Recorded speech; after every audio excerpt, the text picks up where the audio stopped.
obviously talking about the post which you put out last week, which it must have taken a lot. You must have got to a certain point to really have wanted to share that with everyone. What was it that kind of triggered it? I didn't actually realise the gravity that the post was going to have. And had I understood the ramifications of it, I might have thought twice, maybe, I think. I'm pleased I did it because it was obviously a very positive message, but it was a difficult one to write. It was really hard. I'm just like anyone else. Sometimes I have good weeks where I spring out of bed and I drink green juice and I do a spin class and I give birth to an avocado and I have a brilliant night out with a boy, and do you know what I mean? And then other times I have weeks where everything gets too much for us and I don't like myself in my jeans and I miss my mum and I'm tired and I feel like a fraud in the world I'm in. And I think I'm constantly bombarded with these images of unrealistic perfection on social media. We all are. Yeah. Whether it's the perfect bikini body or the seemingly perfect relationship or the perfect holiday destination, it's too much. And I wanted to take a step against that. I wanted to take a stand and do something honest, do something genuine, make myself vulnerable. And it was tough, and I cried. I cried when I wrote it. I cried afterwards when everyone was nice. I'll probably cry now if we talk about it much longer. But yeah, I wanted to do something that made people feel good about themselves, that made people feel normal, that let people know they weren't alone, rather than just something on Instagram that makes you feel bad about yourself. It made you look real. It made you look real. And I know you say there about you would have taken more time to consider it, but I think the whole way it was written, it rung true with a lot of people. Even when I read it, I was like, oh wow, even Vicky with her over 4 million followers gets lonely and feels lonely. So I think, the way it wrote was what probably got to people. Thank you. Who reached out to you after that? Honestly, it was so overwhelming, the response that I received off the back of the post. Everyone reached out to us. In fact, to the point where I still haven't had a chance to get back to everybody to thank them. So consider me this thanking everybody. All my friends did. All my friends in the industry did. All my friends from home did. But more than that, just so many lovely people who said that they needed to see that today. We need to talk more. We need to be more honest and we need to be more open. This whole stiff upper lip, putting a brave face on it, typically British attitude, it's not getting anywhere. There's been enough people lost and enough issues not discussed. Yeah. I think it's about time we broke down the taboos, about time we discuss things that are awkward to discuss, because the alternative is, it's not worth thinking about. Yeah, and I know you said in that post, if you make it to the BAFTAs. You didn't make it to the BAFTAs though. Was that your anxiety that did that again? So it's sort of like a bit of an amalgamation of reasons why I didn't make the BAFTAs. My face just didn't clear up in time.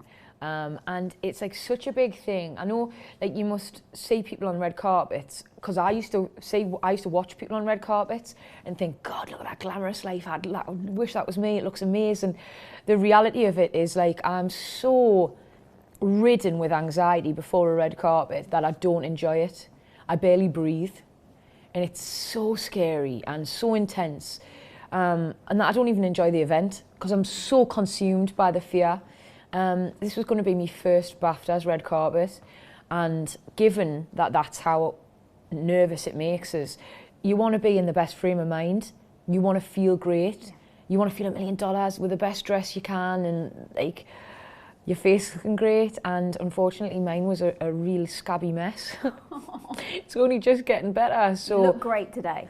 You look great. So thank you. All good now. Yeah, unfortunately it just didn't suit me BAFTA's time frame, so I missed it. But there'll be plenty more. Absolutely. I can have loads more anxiety red carpets whenever I want. Social media as well has played a massive part, and people get so much hate on it. It can be a great place, of course, but it can be an awful place. So how have you dealt with the negativity that you kind of get on there as well? I think you hit the nail on the head.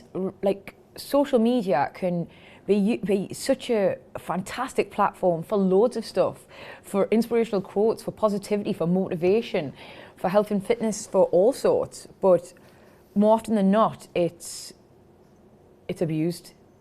And people feel safe saying things to people that they just would not say in everyday life because they're behind this veil of social media. And I honestly believe that if you cannot say something to someone's face, you should not say it to someone on social media. And I think there should be more things to police that. Yeah. God knows how they'd do it. I just would urge people and implore people to use social media for the right reasons. Use it to be positive. Use it to be nice. Use it to be raw and vulnerable and real and to make someone else feel good. Yeah.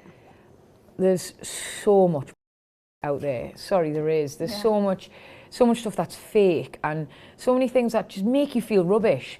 Use it to make someone feel good, eh? Yeah, it is changing for sure. And obviously this research by refrigerators has looked at, you know, fitness and people like trying to stick to that. So how has fitness like helped you with your mental health?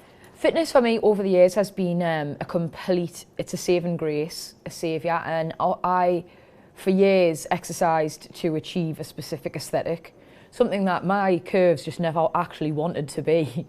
But as I've got older, I've embraced who I am more and seen fitness as a way to make me more measured, to make me calmer, to make me stronger. I think when you are physically strong, you are mentally more capable to deal with things that life throws at you. I totally am an advocate of healthy body, healthy mind. And it's why I'm so behind the New Refrigerators campaign. They not only are encouraging people get out there, achieve their goals, they're providing people with ways in which to do so. They discovered that 96% of Britons aren't achieving their goals, which means there's 4% of people walking around happy knowing they're achieving their goals.